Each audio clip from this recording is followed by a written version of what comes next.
ఇది బరితెగింపు చర్యగా కూడా ప్రజలు భావించే ఛాన్సెస్ ఉన్నాయనుకోవచ్చా? ఎస్ చెప్పండి మాధవ్ గారు. అందరికీ నమస్కారం. ముందుగా ఏదైతే చెప్పండి. అందరికీ నమస్కారం. ముందుగా ఏదైతే ఆర్ఎస్ఎస్ పై నిషేధం తొలగించే విధంగా ఏదైతే ఆలోచన చేశారో అది మేము స్వాగతిస్తున్నాం. ముఖ్యంగా ఇది 100 సంవత్సరాల పూర్తవుతున్న సందర్భంగా 1925లో ఆర్ఎస్ఎస్ ఏర్పడింది.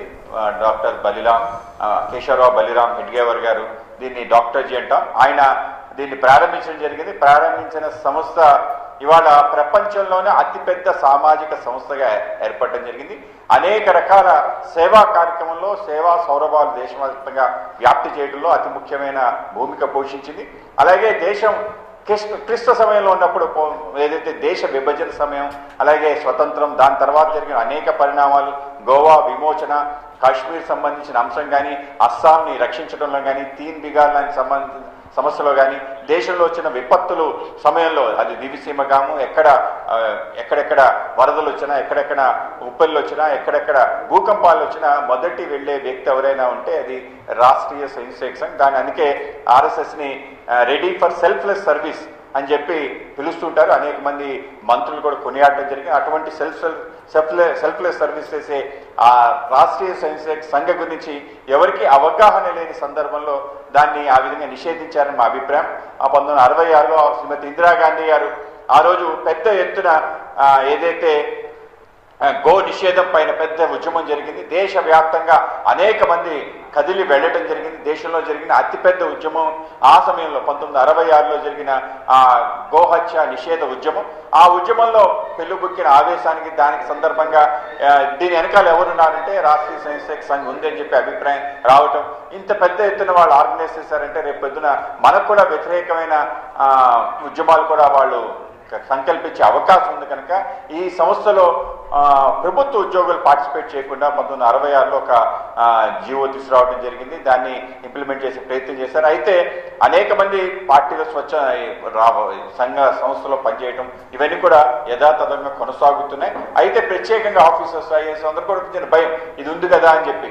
అయితే 100 సంవత్సరాల పూర్తవుతున్న సందర్భంలో ఆర్ఎస్ఎస్ సంబంధించిన ఎవరికైనా ఇసుమెంత అవగాహన ఉంటే ఆర్ఎస్ఎస్ సంబంధించిన ఏర్పాటు ఎలా ఉంటుంది, దానికి సభ్యత్వం ఎలా తీసుకుంటారు, దాంట్లో బాధ్యత ఏ విధంగా ఇస్తారు అనే విషయం కూడా అర్థం చేసుకుంటే ఈ నిషేధం అనేది అసలు అవసరం లేదనే అభిప్రాయం అందరూ తెలియజేస్తారు.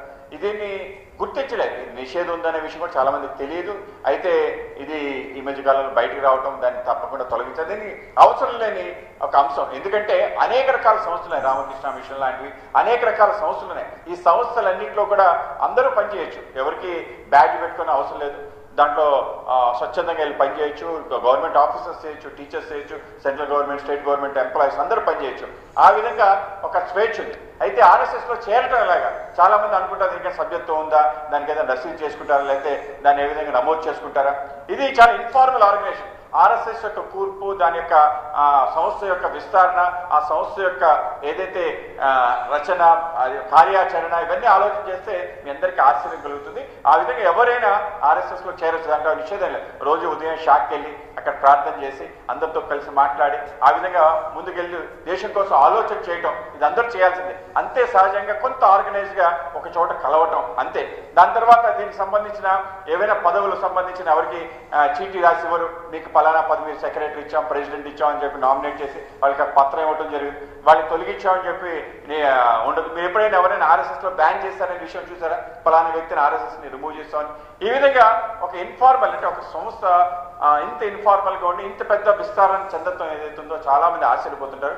అంటే సంఘంలో చేరాలన్నా, సంఘంలో పెరగాలన్నా సంఘంలో పనిచేయాలి. అంటే నిరంతరం సమాజంలో పనిచేయాలి. ఆ విధంగా సమాజంలో పనిచేసే వ్యక్తి గవర్నమెంట్ ఆఫీసర్ కాబట్టి ఆయన సమాజంలో పనిచేయడానికి అవకాశం లేదా?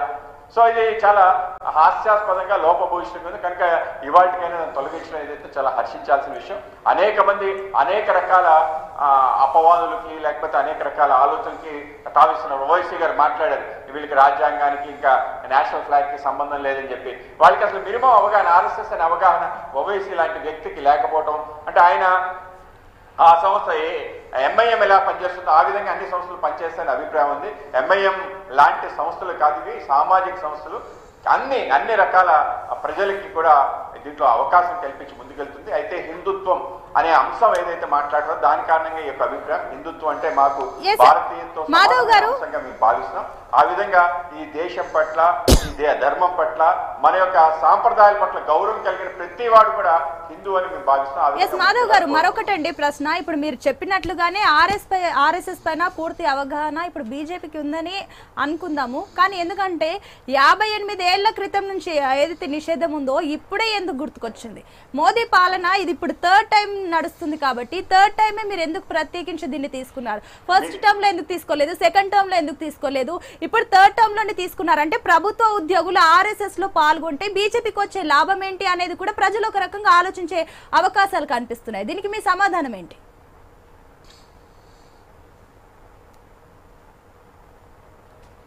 బీజేపీకి ఆర్ఎస్ఎస్ కి ఎటువంటి సంబంధం లేదు. బీజేపీ కేవలం ఆర్ఎస్ఎస్ యొక్క ఇన్స్పిరేషన్ తీసుకొని దాని యొక్క ఆలోచన సరళి ఏదైతుందో దాన్ని ఒక మార్గదర్శిగా తీసుకొని ముందుకెళ్ళడం జరుగుతుంది.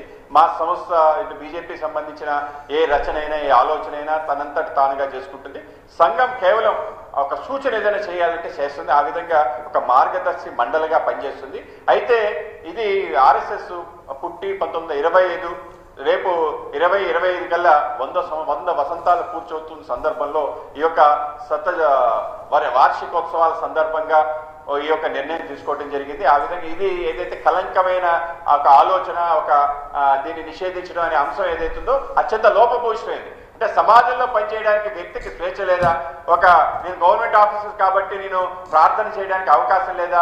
నేను దేశం కోసం ఆలోచన చేసే అవకాశం లేదా?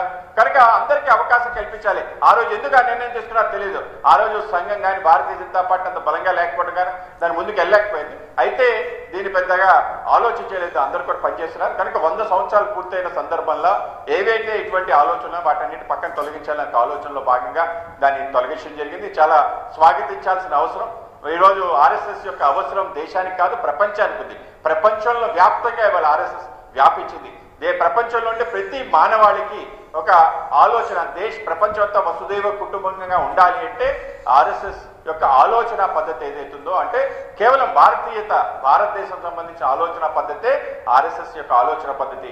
ఎవరైతే ముని ఋషులు ఈ దేశంలో ఆలోచన చేసి రంగరించి మనకు అందించిన అద్భుతమైన ఆ యొక్క అమృత భాండం ఉందో ఆ భాండాన్ని ప్రపంచానికంతా ఇవ్వాలి అనే ఆలోచన, అందరికి కలిసి ఉండాలి, అందరూ సర్వే జన సుఖినో భవత్తు అనే ఒక ఆలోచన సరళి ఏదైతుందో ఆ ఆలోచన సరళిని తీసుకెళ్ళడానికి ప్రపంచంతో ఒక కుటుంబం అనే అభిప్రాయం.